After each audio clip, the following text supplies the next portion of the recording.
अगर आप भी चाहते हैं कि मैथिली स्टार अनिल यादव और बंशीधर चौधरी, विक्की राजा, धर्मेंद्र निर्मलिया और ऑल मैथिली सिंगर का सॉन्ग सबसे पहले आप तक पहुंचे तो दीपक म्यूजिक एंटरटेनमेंट को दबा के चैनल को सब्सक्राइब जरूर करें और साथ में बेल आइकन को दबाना ना भूलें।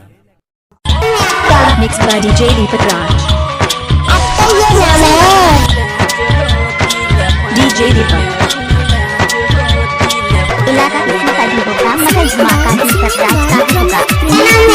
DJ Deepak mobile number 7982 DJ Deepak DJ Deepak mix by DJ Deepak Raj.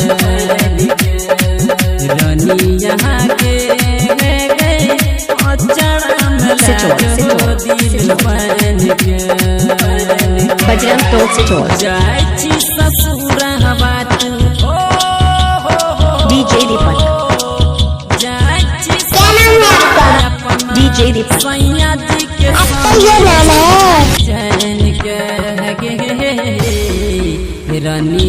Mobile number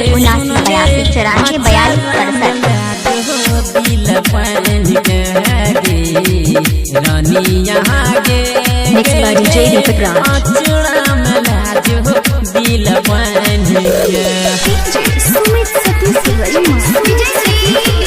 घर कहाँ है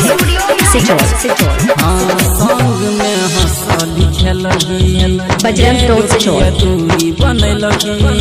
दिलवा पर गे छौड़िया किया तू ही चोरी चले लगी संग में हंसली खेलगी दूरी बन लगी दिलवा पर गे छौड़िया किया तू ही चोरी चले लगी।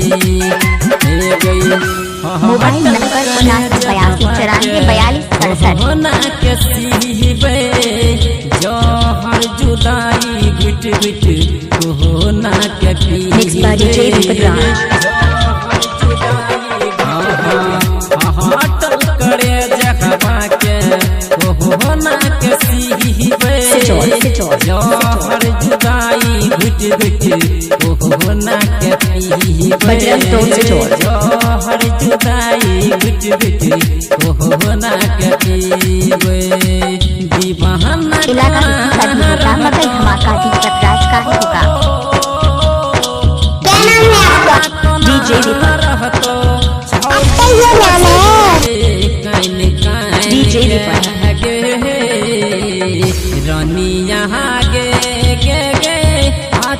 मोबाइल नंबर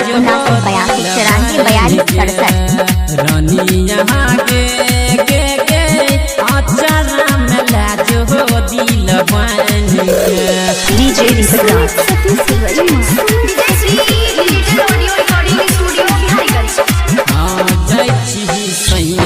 बजरंग टोल से चोर डोली पर होई के सवारी बोलन कोना रहबै छी तू ही जान इलाका किसी का भी होगा मगर धमाका सरप्राइज का होगा। दुआरी डोली पर होई के सवारी बोलन कोना रहबै छी तू ही जान से प्यारी।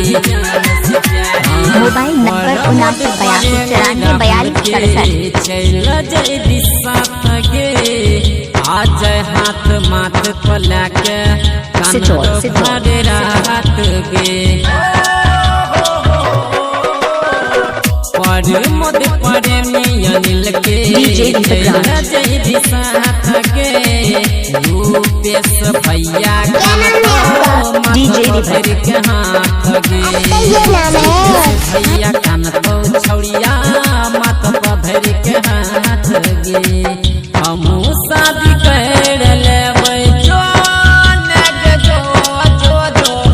हमू शादी कर लेबै तोड़ देबो छौरी तोहर आन के गे रानी यहाँ गे गे गे आचारा में ले जो दिल बन के गे रानिया गे गे गे अचड़ा में लाजो दिल